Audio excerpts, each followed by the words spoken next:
This time po, mga minamahal na kaibigan, gusto ko pong basahin ang aklat po ng Luke chapter 2. Okay? Sa verse 22, ang sabi po dito, "Now when the days of her purification according to the law of Moses were completed, they brought him to Jerusalem to present him to the Lord." Ito po yung kwento ng isang pamilya sa Bible, si Mary at si Joseph. Dinala po nila ang kanilang baby, which is si Jesus Christ, sa temple para i-dedicate. By the way, mga kaibigan, ang inyo pong lingkod ay galing pa ng Puting Kahoy, Silang Cavite. Kasama ko po ang aking family. At ngayon po ay special day dahil graduation day ko rin po ngayon. So, tinawagan po ako para lang mag-child dedicate. So, I said yes because this is ministry. Ako po ay pastor ng Seventh-day Adventist dito po sa South Taguig District. Ako po ay merong hawak na 10 churches. Gusto ko lang pong i-reiterate sa inyo na ito pong gagawin po natin ay child dedication. Hindi po ito child baptism. Wala pong mababasa sa Bible na child baptism. Ang baptism po, ang requirements, dapat ay sumasampalataya, tinatanggap si Jesus Christ bilang Panginoon at tagapagligtas, at nagsisisi sa mga kasalanan. Kaya po hindi applied ang baptism sa baby dahil ang baby hindi pa marunong sumampalataya. Kahit tanungin ko siya, sumasampalataya ka ba? Hindi. Nagsisisi ka ba sa kasalanan mo? Hindi din. Gusto ko pong sabihin sa inyo na ang kaligtasan, dapat po meron ng muwang. Hindi ka pwedeng dalhin ng Panginoon sa impyerno na hindi mo alam ang iyong ginawa. Kaya mapalad po yung mga baliw na pinanganak o yung may sirang ulo o yung hindi kumpletong pag-iisip dahil sigurado po sila ay ligtas.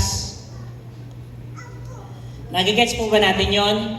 Pero itong mga taong nagkaroon ng isip, datapwat hindi tinanggap ang Panginoon bilang personal tagapagligtas, sila po yung maliligaw at mapupunta sa impyerno. Because you will be judged according to the light that you have received. Noong unang panahon, kaya po binibinyagan yung mga baby kasi meron po mga plague, bubonic plague at kung ano pa mga plague, namamatay yung mga bata. Sabi nila, hala, hindi natin napabautismuhan yung mga anak natin, baka sila mapunta sa impyerno. Kaya doon po nauso yung tinatawag na child baptism o christening. Pero purihin ang Panginoon, dahil may mga taong dedicated, nag-aaral ng Bible na tinuturo ng child dedication kagaya ng ginawa kay Jesus Christ. Ang child dedication ay hindi nakakaligtas. But this is, tinatawag natin na pagkilala na itong batang ito ay hindi pag-aari na kanyang ama't ina. Ito po ay pag-aari ng Panginoon. Tama po ba? At ito pong batang ito ay pinagkatiwala lamang sa kanilang mga magulang. Naalala niyo po yung namatay sa Isitex na aksidente. Mga kaibigan po namin yung mga Adventist yun. Yung nasa van, yung 11, ay 10, isa lang yung naligtas. Sila po ay mga Adventist din po. Ang sabi ng lalaki, salamat sa Panginoon sa panahon ay pinahiram sa akin yung aking pamilya. Hindi natin pag-aari ang ating pamilya. Lahat yan ay sa Panginoon. So pag dinededicate natin ito sa Panginoon, kinikilala natin ang Diyos ang magmamay-ari sa ating baby. Okay? Isa pa pong misconception kapag pinagpe-pray natin sa Panginoon na hindi na sila magkakasakit, hindi na mamamatay, at wala nang mangyayari sa kanila. Hindi po ganon ang child dedication.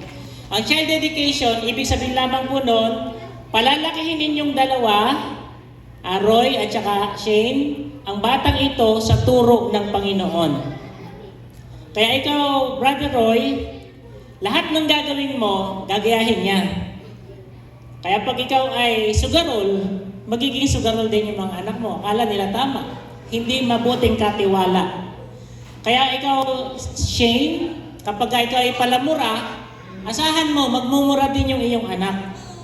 Kaya, ang child dedication, hindi lang yung bata, kundi pati magulang, inihaharap sa Panginoon, na tuturuan sila ng aral ng Panginoon.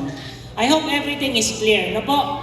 At yung mga ninong and ninang, sila po yung mga tinatawag natin spiritual sponsors. Na kapag ka nakakalimot na yung mga magulang, kayo po yung magpapaalala, Oy, Roy, pare, di ba dinedicate mo sa Panginoon, baka nalilimutan mo. Palakihin mo siya sa turo ng Panginoon.